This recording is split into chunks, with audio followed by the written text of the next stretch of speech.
So exciting. Good morning, everyone. Calling our very first Housing Development Finance Committee meeting, Executive Committee meeting to order. Thank you all so much for coming together this fine Tuesday morning. My name is Tamika Moss, and I serve as Secretary of the Business Consumer Services and Housing Agency. And Courtney, if you could please call the roll. Certainly. Chair Moss, Present. Director Surdich, Here. and Director Velasquez. Present. We have a quorum. Thank you. Well, welcome and thank you so much for joining us for this inaugural meeting. It really is a round of applause. All I can do is just smile and just take a moment to acknowledge all that it's taken to get us to this moment. I want to first start by thanking all of our teams who have gotten us here. Executive Director Surdich, Director Velasquez, Deputy Secretary Christina Munn, and everybody who has been so supportive of the governor's reorganization and the development of our Housing Development Finance Committee. It is we don't often take enough time, in my opinion, to celebrate these incredible milestones. The work is hard, the work is long, and it's incredibly rewarding. But this, to me, is delivering on a request from our stakeholders, our legislators for decades of working to consolidate our housing finance efforts across the state of California. Many of you, my colleagues here, have been doing this work in the state for a really long time, and this is just building on that incredible work. So really excited for today's conversation. Wanting to just review, the executive committee is designed to be a peer leadership team. So my colleagues here and I bring together the agency and departmental leadership to collaborate on the complexity of our policy issues, operational decisions that will shape HDFC's work, and really talk about the longer impact of our housing finance work over the many years to come. This includes overseeing how this new department will administer state housing finance programs, provide strategic guidance to staff on our policy priorities, program innovations, housing typologies, and other program guidelines.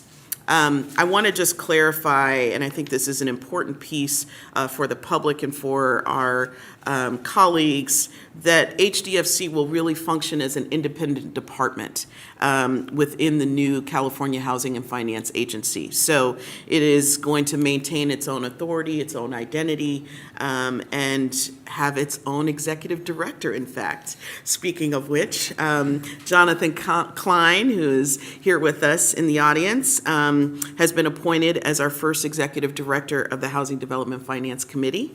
We'll give him some snaps if we're able to do that. Really excited to bring Jonathan on board. He brings more than 3 decades of leadership experience across community development finance, including senior roles at First Republic Bank, Union Bank, and earlier served in the federal government and nonprofit investment. So really excited, Jonathan, to have you join us and lead this incredible effort. Jonathan is expected to begin his work with us in mid-June, ensuring that HDFC has leadership in place ahead of our July 1st launch. So very excited about that. Just wanted to take a quick second to highlight today's agenda. We're really going to be focusing on our foundational items that this committee is needing to establish in order to begin our work here at HDFC. We'll consider and take action on the proposed executive committee charter.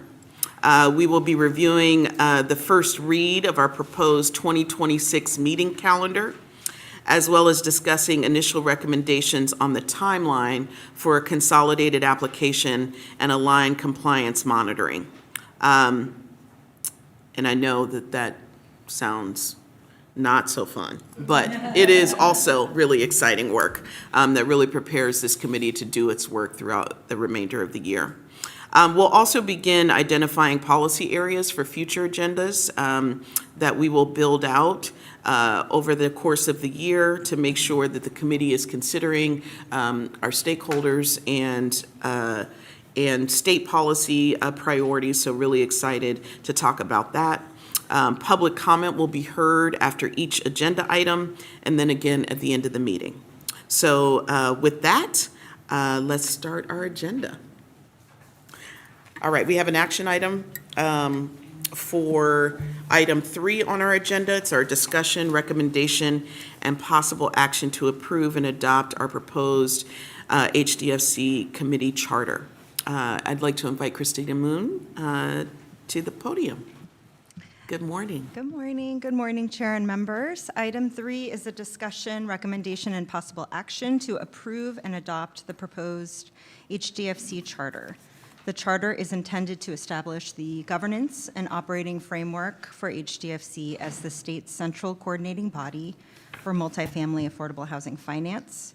The document outlines HDFC's purpose, vision, mission, guiding principles, organizational structure, core responsibilities, executive committee roles, staffing framework, and meeting and decision-making procedures.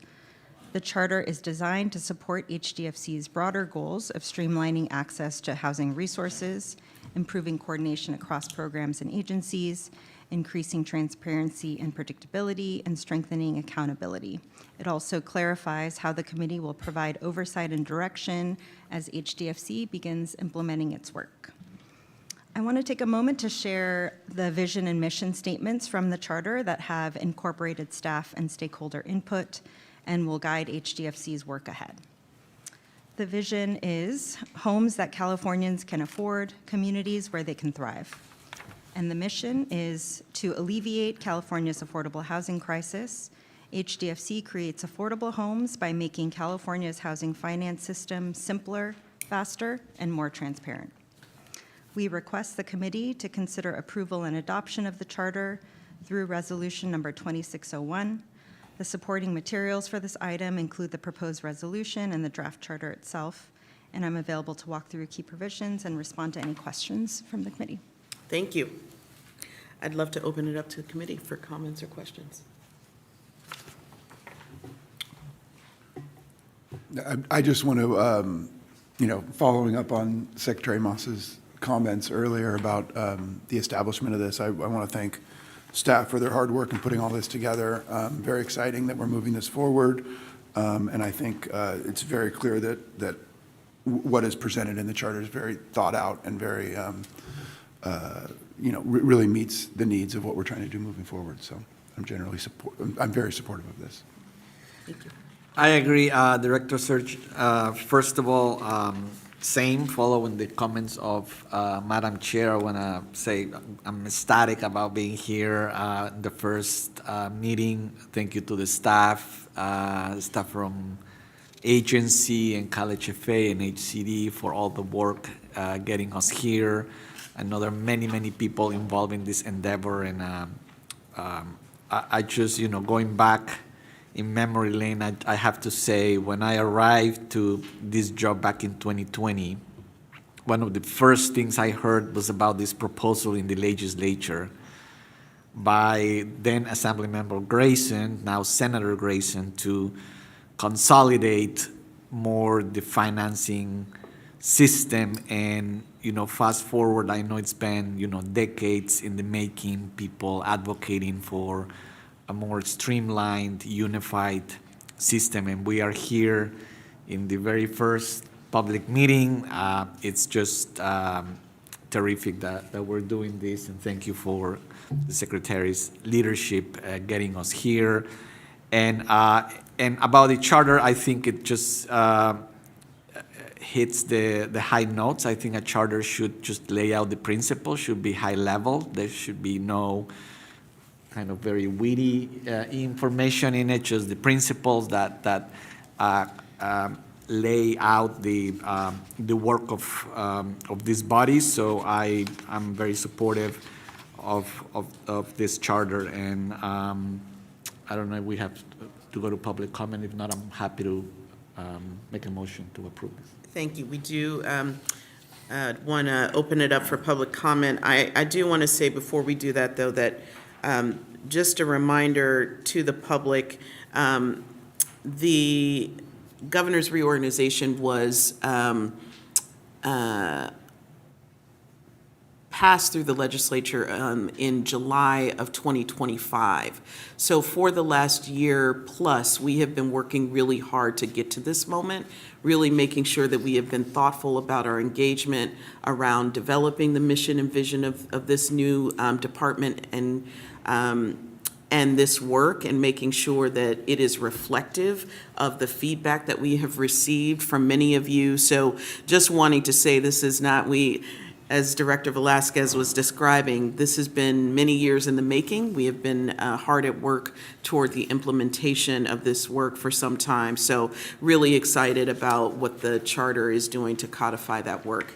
I would now like to open it up for public comment. Each speaker will have up to 2 minutes to speak, and total public comment time for this item is limited to 30 minutes.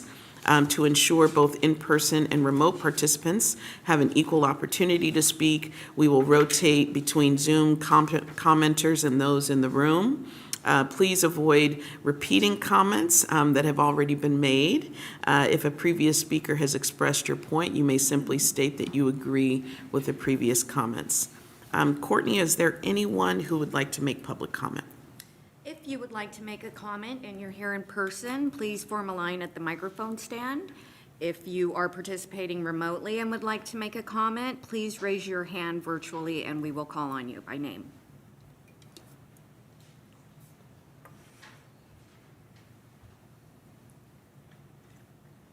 There's none at this time. All right. Seeing none, is there a motion to approve resolution number 26-01?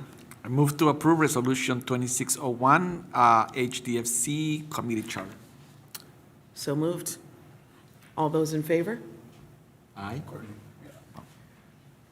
Courtney, if you could call the roll. Certainly, Chair Moss, Aye. Director Surdich, Yes. and Director Velasquez. Yes. Resolution 2601 is approved. Thank you. Motion passes. We're going to have a lot of applause this meeting. Each item. All right. Moving to item 4, our first read of our proposed 2026 meeting calendar. Inviting it back to you, Christina. Item 4 is the first read of the proposed 2026 meeting calendar for the Executive Committee of HDFC. The purpose of bringing this item forward today is to provide the committee and the public with an early opportunity to review the proposed meeting schedule for the remainder of the year. While formal adoption of a meeting calendar is not legally required, staff views it as an important best practice that supports transparency, public participation, and effective planning for the committee's work. The cadence shown in 2026 is likely more frequent than in future years in that there's significant business for the committee to conduct in its first year of operation. As such, 2027 and beyond may have less frequent cadence of meetings. Today's item is presented for review only, and staff anticipates returning with the calendar for adoption at the June meeting, and we welcome any comments or direction from the committee on the proposed schedule. Excellent. Thank you. Opening it up to the committee for comments or questions. All right. We're now going to open it up for public comment. Each speaker will have up to 2 minutes to speak. Total time for this item is limited to 30 minutes. Again, just to reiterate, avoiding any repeat comments that have already been made. If the previous speaker says your point, just to simply state that you agree with the previous comments. Courtney, is there any public comment for this item?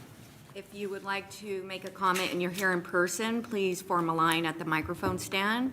And if you are participating remotely and would like to make a comment, please raise your hand virtually.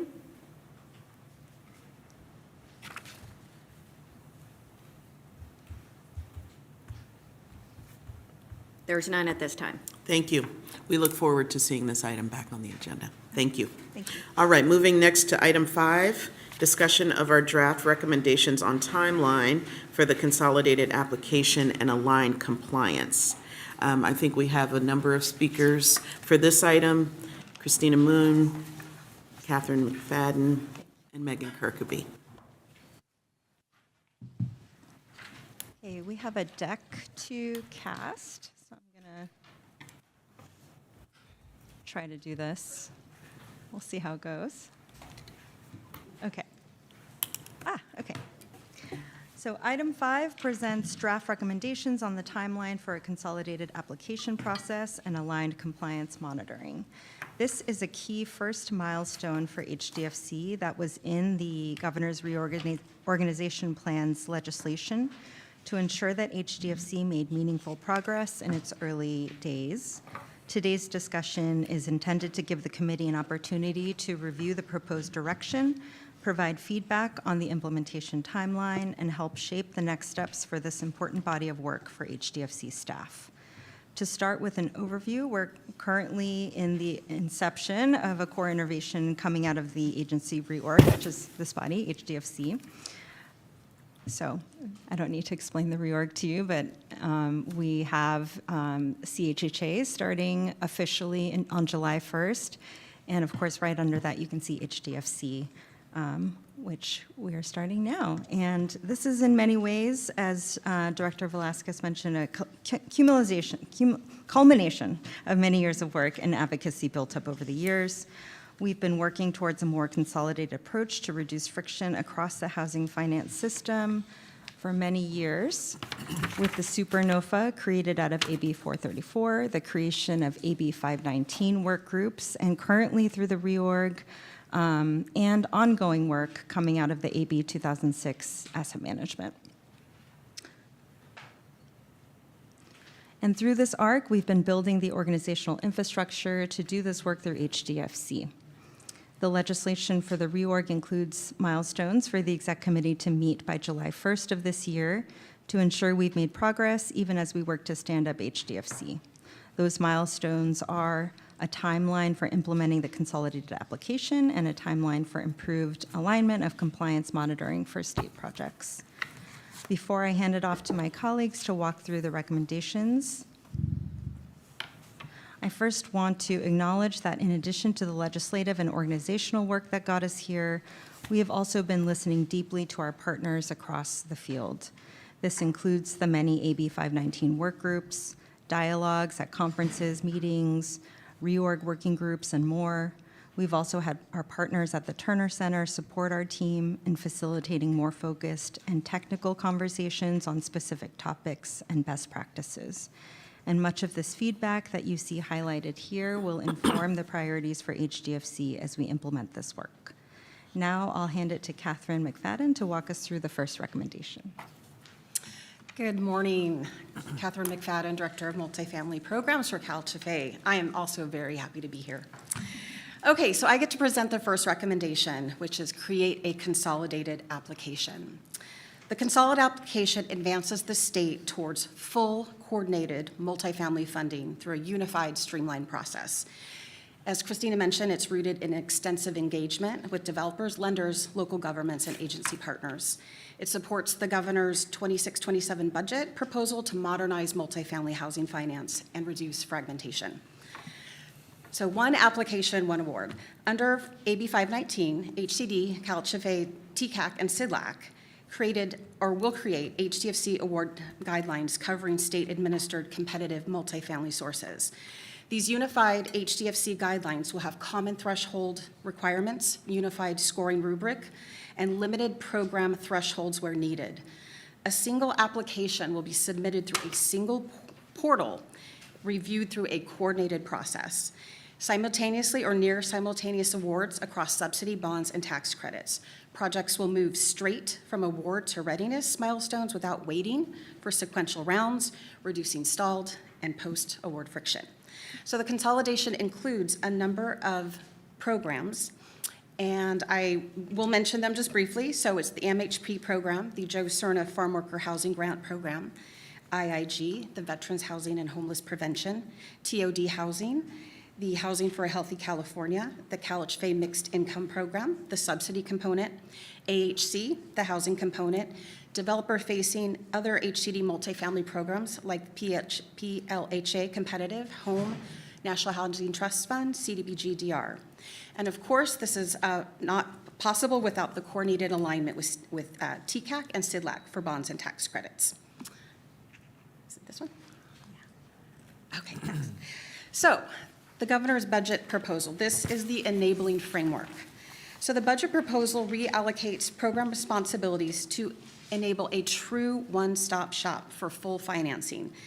The proposal is 50% of the annual state private activity bond cap is set aside to HDFC projects receiving subsidy. For HDFC projects, SIDLAC and TCAC would ministerially award 4% tax credits and bonds up to the HDFC set-aside. The remaining 50% will stay with SIDLAC and TCAC for non-HDFC projects. Therefore, two coordinated pathways, or two doors, that both lead to complete capital stacks. So the recommendation includes outcomes. Outcomes are very important. The first one is coordinate and streamline multi-housing finance. This one application, unified scoring, coordinated interagency review, the integrated award decisions across subsidy, bonds, and credits. Projects are fully funded at award, reducing stalled deals and post-award friction. Next is outcome number 2, increase speed, predictability, and transparency. What this means is shorter timelines from application to award, clearer, more accessible requirements, scoring and public documentation, and governance through a public engagement via the executive committee oversight, which increases trust and consistency. Next outcome is improve customer service and system usability with early and ongoing feedback loops with sponsors to shape process improvements, better public tools, guides, dashboards, and clear documentation. We're focused on reducing total time from award to construction start, not just processing time. And last outcome is build a scalable, continuously improving system. So we're going to treat initial implementation as the foundation for ongoing modernization. We're going to apply lessons learned to other parts of the multifamily portfolio over time, and we're going to invest in staff, training, cross-training, and professional development to sustain all these improvements. So next up is the implementation timeline. So you will see 2026. So this is really planning and guideline development. So in July, we'll have the first draft guidelines, and we'll have a coordinated review framework will be released. In September, we'll have a second of the draft guidelines and public comment. And then in November, we'll have our pilot portal launched. And then in December, Executive Committee adopts final guidelines and the 2027 timeline. In 2027, a NOFA will be issued in January, and the portal will be open for applications. The applications will be due in round 1 in April. And potential round 2 NOFA will be in July, and the first round of awards will be in August, which is round 1 of 2027. And then we'll have another application due in October of 2027 with December awards under the 2028 bond set-aside and adoption of 2028 guidelines if needed. So in closing, the recommendation to create a single application really fixes longstanding fragmentation for the state's multifamily environment. It reduces time, cost, uncertainty for developers and public agencies. It ensures faster delivery of affordable housing across California, and it creates a system that is transparent, scalable, and adaptable to future needs.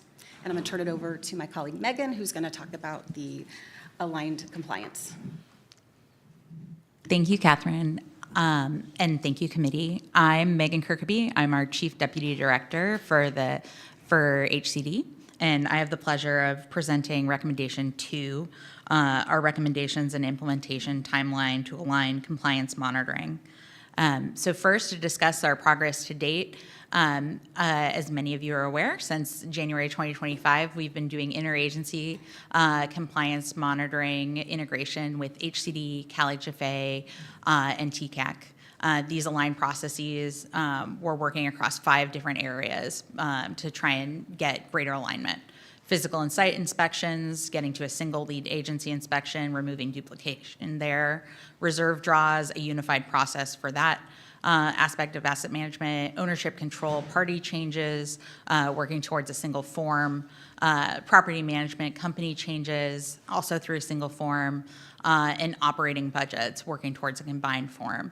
A lot of the fruit of that labor launched in February under the California Housing Management System, which was jointly launched by HCD, CalHFA, and TCAC, which improves transparency, efficiency, and coordination in our statewide affordable housing compliance monitoring. And looking forward to the future, our plans through 2026 are to continue this integrated approach, continue working toward our AB 2006 protocols, and also get ready for the transition. As you heard us talk about the single award, single application, that also that infrastructure also facilitates much more streamlined post-award processes and asset management. So that will make a big difference in the future, but we're also need to continue that coordination work to further consolidate our monitoring practices across agencies. And we want to ensure stability during this transition period, so we're preparing a plan for the transition of asset management and compliance monitoring for the HDFC portfolio of projects. Then we won't be stopping there. In 2027, we're looking to expand the application portal functionality past awards. So there'll be a portal where that single application flows through. The back end of that portal, to use a wonky term, will continue being built out to expand those functions to support compliance monitoring, construction monitoring, and potentially full life cycle project tracking, so that all of our customers can have one place in which they're accessing all the ways they need to talk to us, from application to award to post-award to long-term asset management. And then, we'll be working with our partners to develop shared data access and aligned portfolio monitoring tools. For 2028 and beyond, we're looking to centralize compliance monitoring for the HDFC portfolio. So we'll be doing our first HDFC-funded projects. Will begin entering that asset and compliance monitoring phase, and we'll be looking to continue to make system improvements that enable more efficient consolidation of monitoring and strengthens expertise across our housing agency portfolio. So hopefully what you heard from that is that there's been a lot of coordination to date, and that our plans are very much to continue facilitating additional streamlining, not just on the awards piece, but on the asset management and compliance piece alongside all of our partners. And that ends our presentation on these two recommendations to the committee. So thank you. Thank you so much. Questions, comments from the committee? Yes, thank you. Well, first of all, thank you for all the work that is leading us to where we are. Let me also premise my questions by saying of course, we have a lot of this information. We get briefed by our staff. We prepare for public hearings. We are in front of committees in the Assembly and the Senate. So we have a lot of this information already, but it's very important to get clarification on certain things. And more importantly, as part of this committee, we are not talking to government staff anymore. We are talking to the public. So we formulate our questions based on, how would the public try to interpret these things. So two questions that I have. One relates to AB 519. The other relates to AB 2006. These pieces of legislation, one is AB 519 for the public single application, and AB 2006, the way in which we more jointly monitor compliance of the housing that we financed. These pieces of legislation were enacted into law before the reorganization, before this committee was even it was contemplated, but was not certainly created. So on AB 519, you talk about, and I know Mr. Search Serge know this because he was leading the AB 519 team at HCD before being appointed executive director of Cal HFA. But AB 519 is just explain how that relates to HDFC guidelines that will be approved later in the year. So basically, AB 519, the single application, just falls into the guidelines of HDFC because AB 519 called for a number of recommendations that we would submit to the legislature to propose a more streamlined way of financing state dollars. And so is AB 519 basically becoming eventually the HDFC guidelines? Just a little understanding on that. And then I'll ask my second question of AB 2006. Thank you so much, Director. So it's a very important question. I think I just want to emphasize, I think these questions do help explain something, we've been out trying to talk about, but I think one of the benefits of having this public hearing is that we get to have a venue to not only speak to the committee, but to speak to the public and make sure these things are landing. So really appreciate that. So one of the things that's been so beneficial is the AB 519, the Affordable Housing Finance Working Group that came out of Director Sturgis's work and many others, really came to one concrete recommendation, which was that there should be a path where you can receive state subsidy and an allotment of bonds effectively simultaneously. And there should be an alternative path for those that are not seeking state subsidy to go directly to the Tax Credit Allocation Committee and CDLAC, the California Debt Limit Allocation Committee, for those resources. That was the main recommendation coming out of the first aspect of AB 519, and it mirrors actually what we're creating here today and what shows up in the governor's budget proposal. The governor's budget proposal, in a way, is the infrastructure that allows that recommendation to take place. And so coming out of that working group, looking at how do we enable a single application that can produce state subsidy and an allotment of bonds at the same time, the pathway there, or the infrastructure needed to take that even further beyond the governor's budget proposal, is to create a set of guidelines that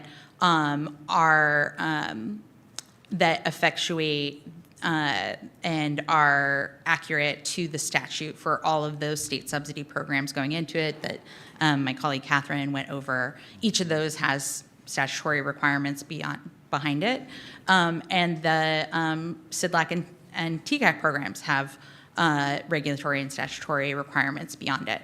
So the work of creating those guidelines is to create a set of joint guidelines that is accurate and represents the statutes of each of those pieces, but removes but rather than taking 7 programs plus 2 sets of regulations and stapling them all together, which might not actually make things much easier for anyone than applying 9 different times. Or maybe it would be a little easier, but it wouldn't take you all the way there.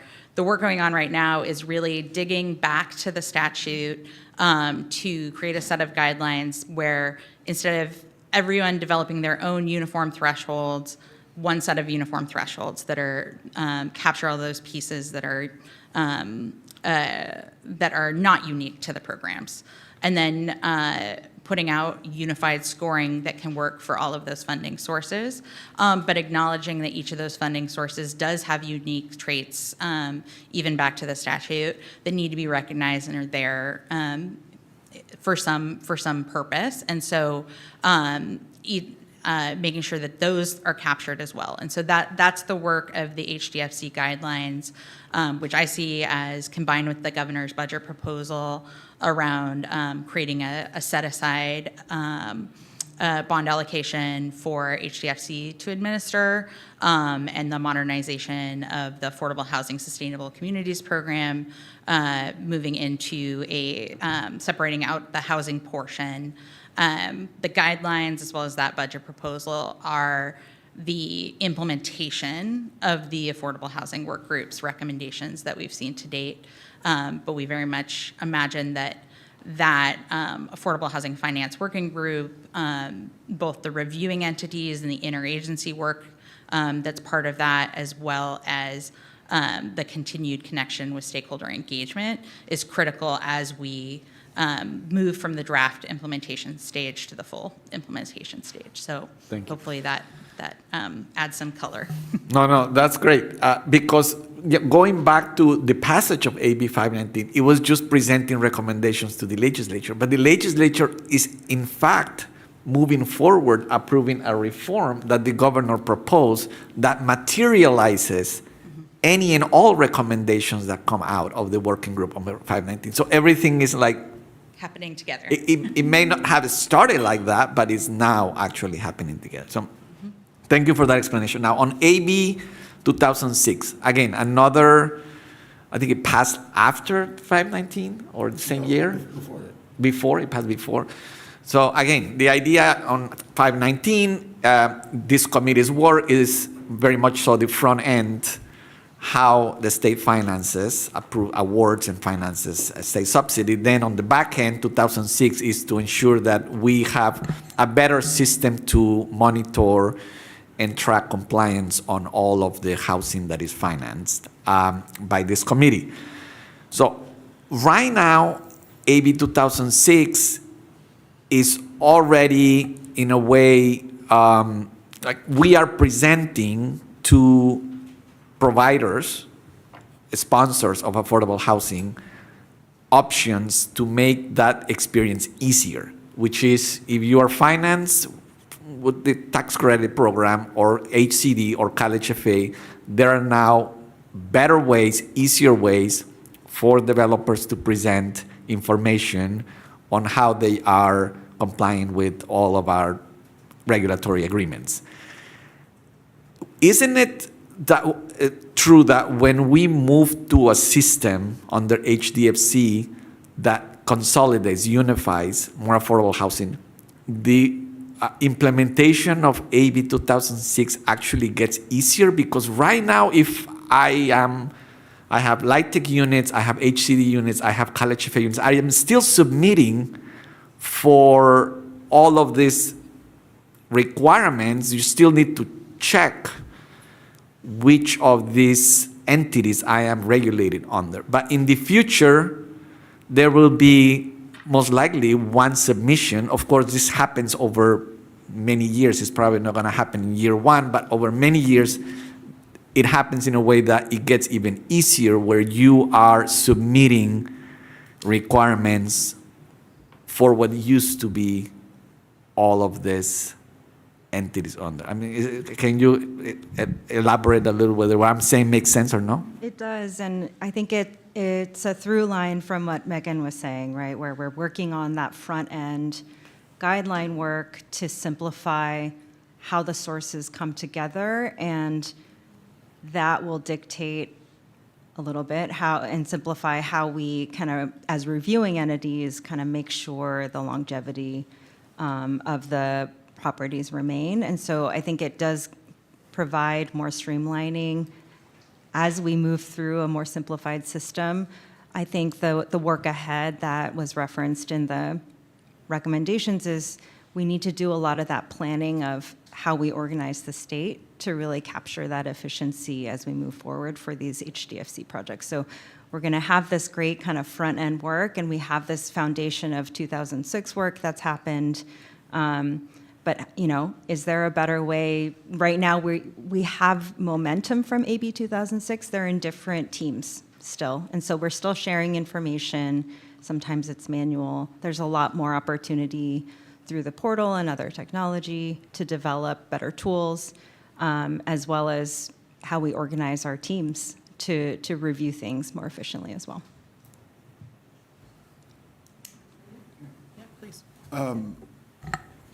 the timelines that were presented are appropriately ambitious, given the work that we're trying to do here. Are there any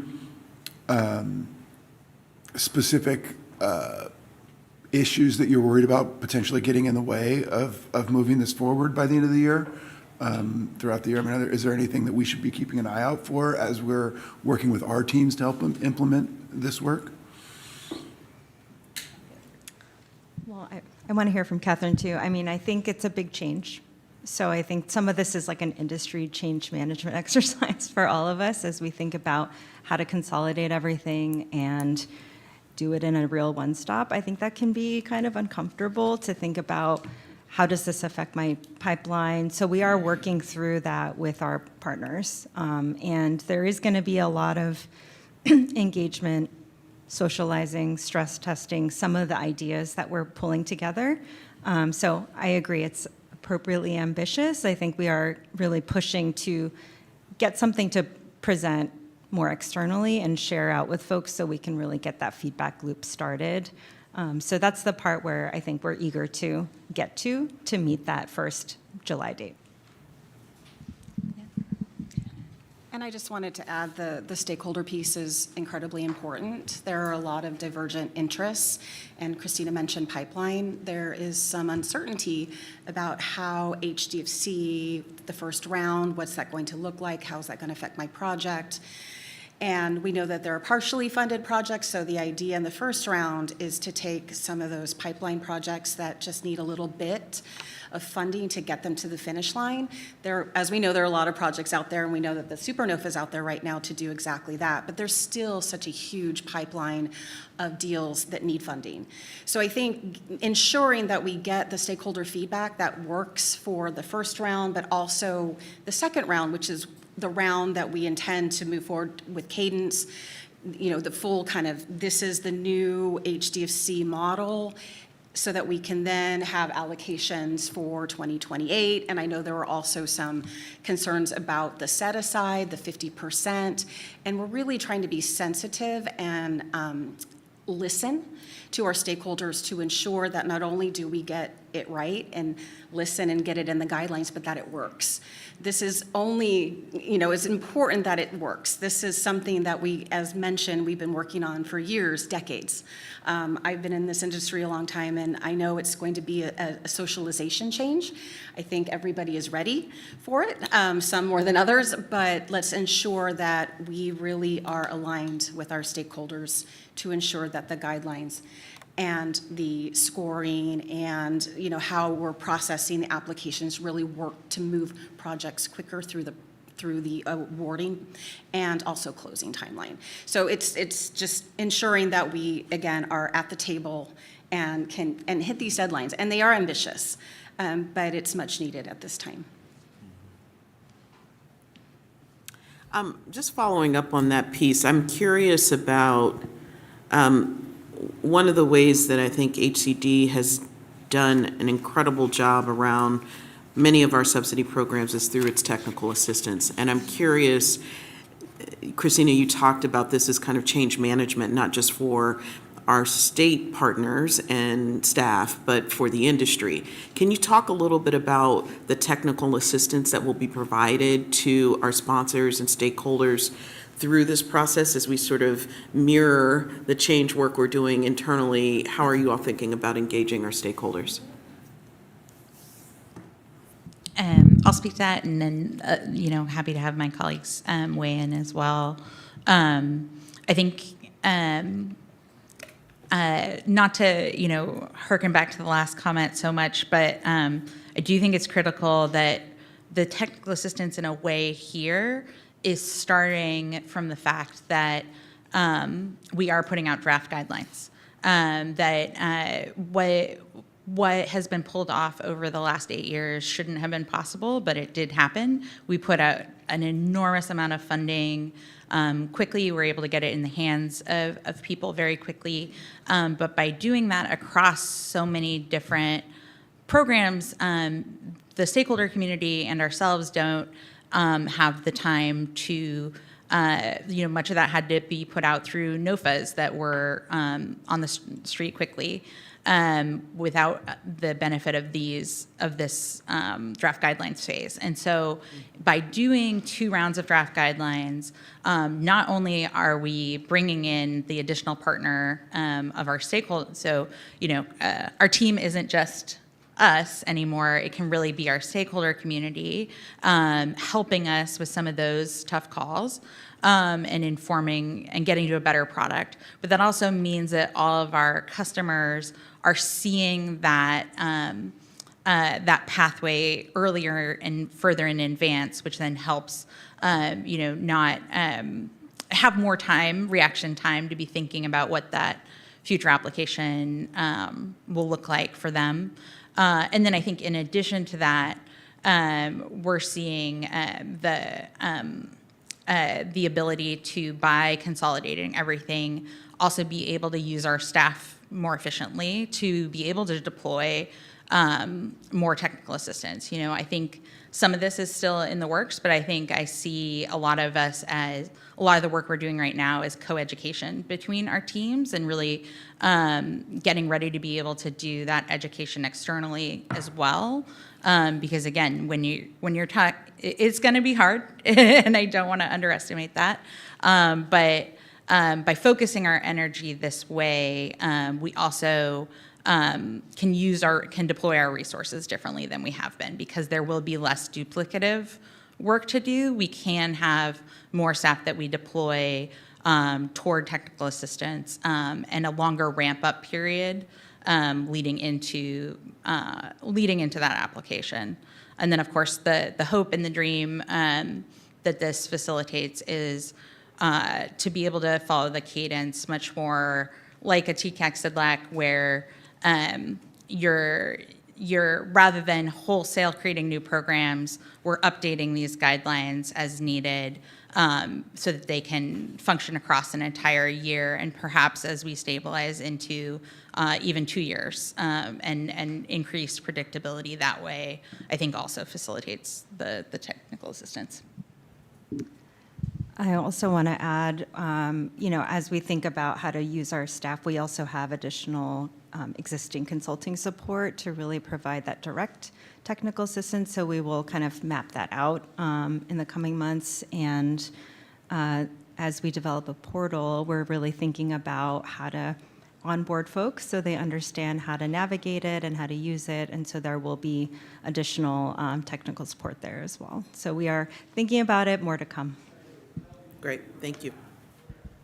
Colleagues, any additional comments or questions?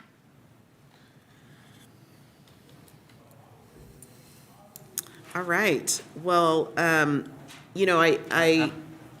oh, please. I'm just a little nervous about, I'm looking again at the, I'm just looking again at the slide, what one is it, 10? Where we have, it's almost June. I mean, it's almost June. We have the first draft of guidelines in July. And then basically 2 months later, we have the second draft. Appropriately ambitious. Just just realize that, but.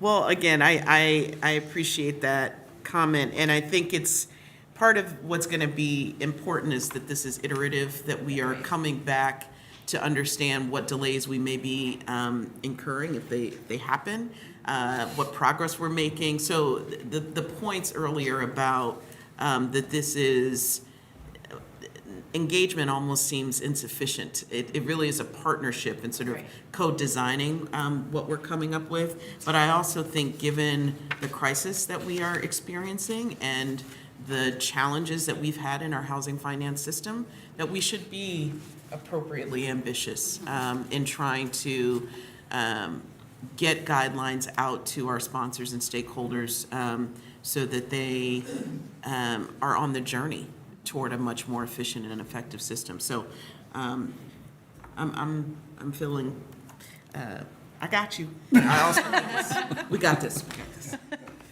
If I may, Please. and it's the work. It's not like we're starting today on this work, right? I mean, this work has been going on for months, if not years, in terms of thinking about and putting pen to paper on how to align some of these projects. We've all been part of that. I just want to make sure that that's publicly known as well, that we're not starting today and having something in 2 months. And maybe before we open it up for public comment, would love to hear from each of our speakers.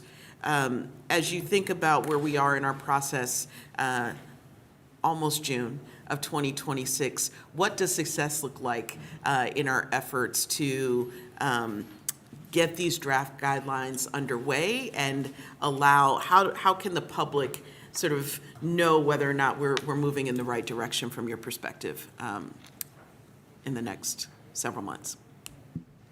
Yeah, I mean, this is the core scope of work for HDFC and its new team. As Tony mentioned, or sorry, Executive Director Sertich mentioned, there are a lot of staff already kind of digging deep to work on these guidelines, and I think the real outcomes we are seeking are what you see on the timeline. We really want to drive towards final guidelines by the end of the year, such that 2027 HDFC is ready to issue funding under the new approach, hopefully with the budget proposal already established so that the structure is there and the funding will flow all through the one-stop. So that's really what we're all aiming for. I think there's a lot of other things, we'll talk in the next item about other ideas and things, but really that's the core work, and it's really how do we manifest that on a timely way. Fantastic, thank you. All right, I'll now open up, we're now going to invite the public to speak. Each speaker will have up to 2 minutes to speak on this item. Again, our total public comment time on this item will be limited to 30 minutes. Please, if there are any comments that you have heard already, just co-sign on the previous comments with a simple statement that you agree. Courtney, is there any public comment at this time? If you would like to make a comment and you're here in person, please form a line at the mic stand. And if you are participating remotely, please raise your hand. Okay, we do have someone who'd like to make a comment. Joey Shields, please go ahead and unmute your microphone and begin your comment. All right, can you hear me okay? Yes. Okay, wonderful. Good morning, everyone. My name is Joey Shields, and I'm a senior project manager with Link Housing Corporation. We're a nonprofit affordable housing developer based in Long Beach, California.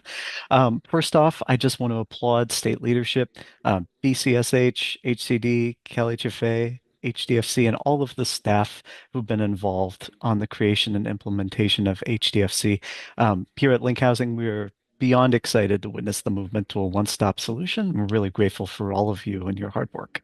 While we look forward to applying to HDFC in the coming months, we are concerned to see that REAP 2.0 and the non-competitive PLHA formula funds were not included among the eligible HCD programs to pair with bonds allocated to HDFC. And as we saw with the previous Supernova applications, demand for these competitive funding sources significantly outpaces the resources available.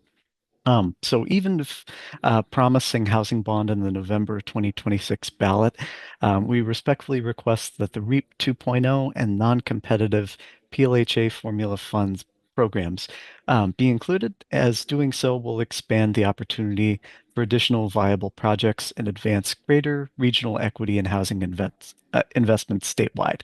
Really appreciate your time and your hard work. Thank you.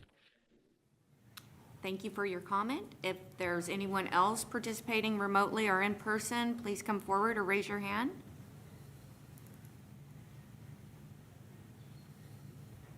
There's none at this time. All right, thank you so much. Thank you for your comment. Now we're going to move to item 6, discussion of our policy areas for our 2026 agendas. Christina? Item 6 is a discussion of potential policy areas for future 2026 to 2027 Executive Committee agendas.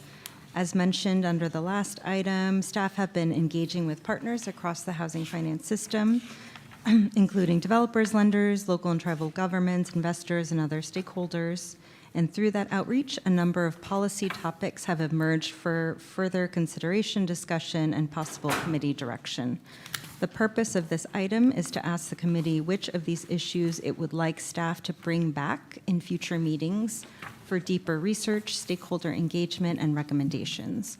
The list identified in the memo includes topics such as underwriting and closing process improvements, construction lending, portfolio and asset management strategies, federal updates, new and emerging housing innovations, and implications of broader statewide housing and homelessness planning efforts for HDFC's work.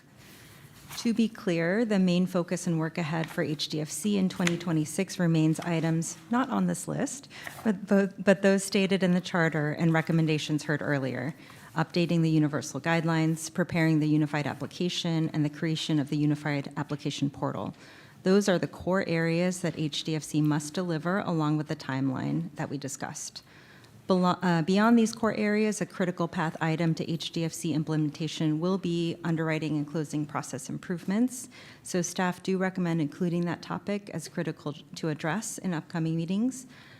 This is intended as a priority-setting discussion amongst the committee. Staff is seeking direction from the committee on which areas you believe are important for HDFC's work and would like to hear on upcoming agendas, and any specific questions you seek to answer for these topics. Work on topics that are not selected will still progress and may still come before the committee informationally. Moving forward, this guidance will inform the new executive director, HDFC staff, as well as HCD and CalHFA staff as they plan their scope, time, and resources. Thank you. Thank you. Committee members? You want to start? I started before, so you start. We'll make sure we're very equitable in our starting Please, points, too. at least. No, I appreciate the ability to talk through this a little bit. I do think it's, first and foremost, the goal is to get to a single application process with consistent guidelines and all of that as soon as possible. But I think the other things that we really need to address are issues that are getting to the ultimate goal of creating more housing more quickly, more affordable housing more quickly. So along those lines, I think the two things that are listed on here are the underwriting and closing processes. The more we can streamline those, unify those, and create consistent processes, the better off we'll be. A lot of this has already begun behind the scenes in terms of work that we've been doing with HCD as well as TCAC to make sure that we're working together. We're providing information back and forth that will streamline these processes. But then the other big thing we're working on as well is construction lending. It's a long goal of the development community to get the HCD funds out as quickly as possible to help reduce costs, to help. And so one thing we're working on at CalHFA is creating a construction loan program so we can partner with HCD and help get that money out more quickly. So we're hoping to have that up by the time HDFC is fully up and running, working very closely with our Director of Multifamily, Catherine McFadden, on that. I won't directly point at her and challenge her, but it is something that we're very focused on doing. The other thing that I'm really excited about with this committee is the ability for us to more publicly discuss the collaboration that's happening behind closed doors and make sure that we are letting stakeholders know the work that's going on in discussions between HCD, CalHFA, our partners at SIDLAC and TCAC. We are, and we can continue to bring that to the public about the steps that we're taking to make that happen. AB 2006, AB 519 are just a couple examples of things that we're moving forward along with what I was just talking about. So I think those are the big pieces. The other thing is on the last piece about new and emerging housing innovations. I don't want to lose sight of the overall goal of creating housing more efficiently and more quickly by focusing on potential improvements out there that are yet to be proven or yet to be I guess what I'm saying, I want to incentivize the larger efficiencies rather than focusing on specifics that may get to those efficiencies. If we're creating an incentive for projects to be built more efficiently, I would hope that the marketplace would drive towards those possibilities rather than explicitly call out some things that are unproven that we're not sure about working or not.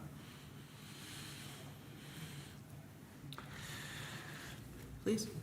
Well, these are excellent 6 policy areas. Thank you to the staff for recommending these. Let me start with the last one, just because Mr. Surdich mentioned something about kind of a broader look at housing innovations. And of course, we are all mindful that this year is a year where the legislature is championing, primarily, the work of Assemblymember Weeks is championing this body of research and recommendations to reduce the cost of building, reduce the astronomical cost of building housing, especially affordable housing in the state. That work, I was just on Thursday at the Cal Matters Ideas Fest on a panel with her, and she really described very well like her efforts and the movement currently underway towards incentivizing factory-built modular housing. And I think it's important to, as part of that recommendation, to watch closely how the legislature is advancing these measures, but coupled with research. I know Turner Center, UCLA, they've been doing a lot of work around other ways in which the state can incentivize reductions in the cost of housing.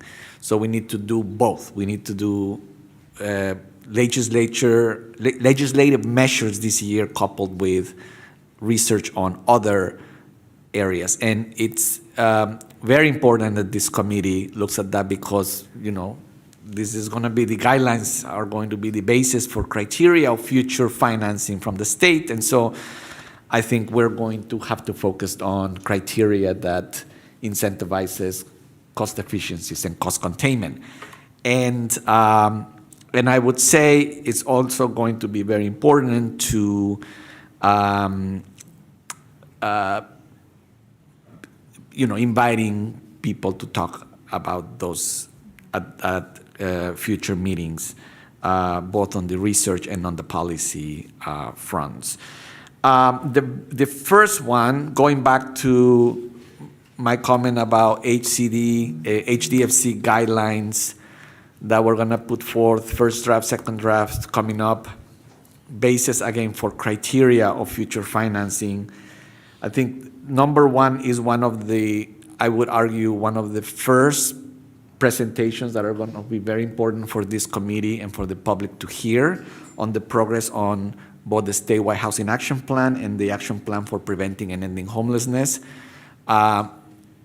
Why? Because these guidelines, these criteria, this committee needs to be driven by data, and the progress on those plans will give us a lot of data in addition to stakeholder feedback to know how we fine-tune that criteria. One of the things that I keep saying, because that's work coming out of annual progress reports from every single jurisdiction that HCD collects, is still that very low and extremely low housing for very low and extremely low income households continues to be the most underperformed area of housing production in the state. By looking at it, by having in a public forum, see that data, gives us the ability to focus this criteria on housing that serves people experiencing homelessness, that have especially chronic homelessness, and people in extreme poverty. So again, data is going to be very important for the work of HDFC guidelines, so these presentations are going to be very important. And I know, I'm looking at Ms. Kirkby, I know that June, right, is usually the month for APR submissions. So we may not have, we still, I think, are operating under 2024. I don't know if in future couple, 2-3 months, may have something for 2025. It just depends on how quickly the staff at HCD reviews and curates the data, but any efforts in that regard are going to be very important. And then number 3, I'm very excited because, construction lending, number 2, it's a heavy lift. It's been, many sponsors, developers have advocated for a construction lending program at HCD, especially, and we know it's very important, but it takes time. But number 3, underwriting and closing process improvements are things that can support a lot of the same objectives, which is let's ensure that we have money awarded faster, that we have regulatory agreements done faster, closing processes gone faster, and all of that is going to help developers build housing faster, which is what we want in lieu of a robust, strong construction lending program. So very excited about number 3, and of course, federal updates is something that we're all constantly getting briefed on, because we don't have, a friendly, very pro-housing administration right now, and we need to do all we can here in the States to counterbalance all that. So thank you for that. Thank you, colleagues. Maybe just a couple of additional thoughts. Building on Director Velasquez's point around how we are underperforming in our production of extremely low and low-income housing in the state, and have been for decades. In fact, part of why we're in the crisis that we are. I will be curious to hear from staff how we are working with local jurisdictions around their housing element compliance and their RHNA goals. It's going to be really important that, the public, we talk often both in the statewide action plan as well as our 3-year plan to address homelessness around how many homes we need built over the next decade, how many of those, 1 million of those needing to be affordable. But I do think that the public is interested in how what we are doing at HDFC will facilitate the acceleration of local jurisdictions actually building those homes. So it'll be really important for the staff to be able to, not only sort of update this committee on its progress, but also what we all need to do as an ecosystem to facilitate better outcomes toward those goals. Another thought that is not here, but related, is HCD, and I don't know that the public really knows this, but HCD as a department has doubled in size since this administration took office, administering billions of dollars over the last 7.5 years toward our housing goals across the state. And only second to our Human Services Agency, our agency has the highest bill load, meaning the highest number of bills from the legislature related to housing and homelessness of any agency in the state. And so with that volume of bills and intention around addressing our housing and homelessness crisis, I want to make sure that we are utilizing the authorities, the intention of the sort of aggregate impact of what those bills, not just AB 2006, AB 519, but many of the efforts to streamline, to support local jurisdictions in developing and preserving housing. How are we doing? And what can this committee do to either provide education, support, authorities, whatever we have in our toolbox to make sure that we are getting the maximum impact from the legislature's attention and the administration's attention to addressing our housing and homelessness crisis. So I think it'll be helpful to facilitate some conversation around that as well. And then lastly, I often talk about housing as an all government responsibility, that it is not just the new Housing and Homelessness Agency's responsibility to address our housing and homelessness crisis, but in fact, every single Californian is impacted by this crisis in their lives, no matter if you are housing insecure or unhoused, or if you're trying to buy your first home. And so I would love for the staff to bring forward suggestions and recommendations about the work that the state is doing to have all of our state departments and agencies consider how housing is impacting their work. We have our housing as a part of our climate strategy. We have certainly all of our transit-oriented development that we do across the state, our health and human services colleagues who are providing social safety net support services for people experiencing housing insecurity and homelessness. I really want to make sure that we are bringing those policies and efforts into HDFC's work so that ultimately over time, we are truly an integrated and harmonized state government responding to this crisis in our full capacity. Thank you so much. Yeah. Thank you. Any other comments, questions, y'all? Before we open it up to public comment? Please. I know this is the beginning of the conversation. I have a million thoughts going through my brain, but I really want to thank you for organizing this and keeping us on track here. So I think we're good to open up for public comments. Excellent. And, just to say, a lot of the topics that we're discussing are not exhaustive, and we want to make sure that our stakeholders and partners in this work bring those topics to staff as well. So I just invite folks this is not an exclusive conversation, that we want ideas and priorities from the field to inform our work as well. So just wanting to put that on the record as well. All right. So again, opening it up for public comment. Each speaker will have up to 2 minutes to speak. Courtney, are there any public comments at this time? Yes, if you would like to make a public comment and you're here in person, please line up at the microphone. If you're participating remotely, please raise your hand virtually. And I see we have someone here in person. Good morning, Marina Espinoza with the California Housing Consortium. First, I would like to congratulate you for holding the very first HDFC meeting. It's very exciting to be here today.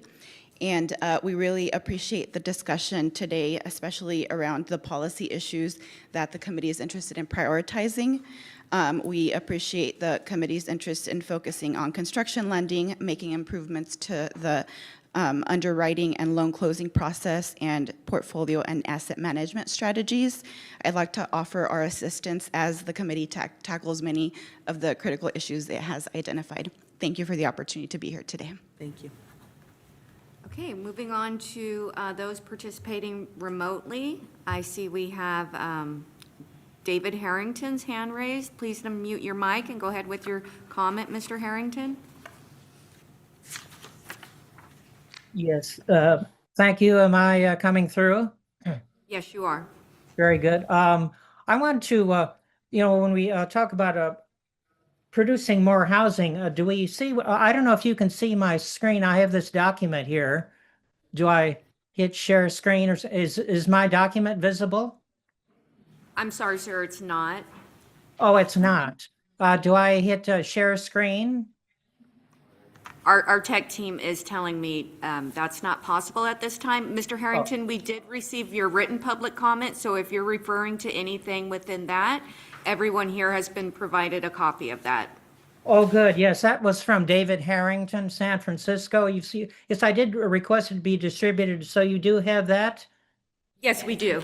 Very good, thank you. Well, I just wanted to comment briefly that the streamlining of permitting and allocating more funding is fine, but what is the thing that really holds it up? If you see, it is actually the way the houses are built. So, the lumber approach, you on site, you cut each stud or rafter to size and then nail each end in place. Instead, we need, as most all other industries, the construction industry is the sole holdout on mass production. So if we can't mass produce, we can't really expect affordability. And so we have to have more mass production in the form of prefabrication. In fact, you mentioned incentivizing prefabrication. I propose in my document there that we actually I have a draft legislative proposal that we actually we legislate, make it law that we have to have, unless provided otherwise by the owner, all housing, at least housing, should be mass-produced, prefabricated. Otherwise, we can't expect affordability when everything is quote unquote handmade. We have to mass produce like everything else you own, or most everything is mass produced. Why isn't construction mass produced? They're able to people, they find people will pay the price for handmade, and so they're charging it. But we should require that developers employ mass production, prefabrication for all housing, or you just cannot expect affordability.